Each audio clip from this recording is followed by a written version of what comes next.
So Lamar is anti-Indian, and we talked about the Cherokee War. Now we've talked about the Texas Comanche War.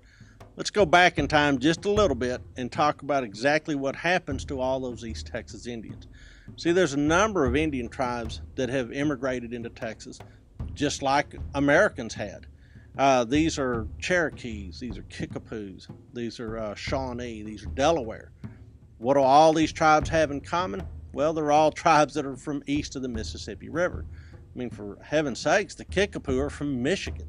The Delaware used to be in present-day Pennsylvania. So these people have migrated a long way to get out of the Americans' way. So now they're in Texas. Lamar's the president, and guess what? They're in the way again. And in fact, when Lamar launches his campaign, his 1839 campaign into East Texas, there's a coalition of them that forms to oppose the Texan troops at the Battle of the Neches River, which is fought on July 15th and 16th of 1839. More than 100 Cherokees and their allies are killed in this battle, including the chief of the Cherokees, Chief Bowles. These different tribes have to come to some sort of accommodation with the Texans or scoot out of the way, and most of them scoot out of the way, heading north towards the Red River and beyond. Curiously, the only Indian nation within the boundaries of Texas that is not molested during the Lamar administration are the Alabama and Coushattas.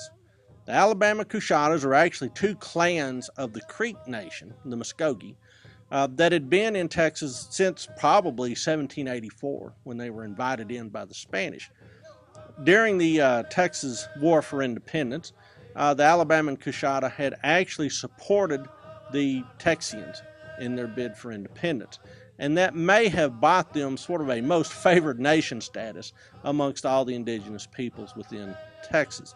Whatever the case, the Alabama-Coushatta are not troubled when the Cherokees and the other immigrant Indians are. Well, where do they go? How about the cross timbers? The cross timbers, eastern and western cross timbers, become sort of the last stronghold for these eastern Indians. Even the Caddos have been winnowed down from disease and also contact with Americans. So there's remnants of Caddos, there's remnants of Wichitas, survivors from the Cherokee and other allied tribes, Tonkawa, you name it. And they all set up shop along Village Creek in the western cross timbers of what is present-day Tarrant County. Well, the Texans find them. Militia General Edward H. Tarrant raises an army to go and root these people out once and for all, and in fact attacks them in May of 1841. There's a running gun battle along the banks of Village Creek, which is now sort of the western boundary of Arlington, Texas, and the eastern boundary of Fort Worth, and it breaks the back of this last remnant Indian population. Tarrant establishes a fort to hold the ground near present-day Haltom City and Euless in the mid-cities of Dallas-Fort Worth area. It's called Bird's Fort. And from Bird's Fort, there's patrols sent out until finally all these Indian groups that had tried to make a refuge in the cross timbers come in, and in a treaty in 1843, agree to vacate the premises.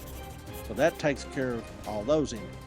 That just leaves us with, still, the Comanches.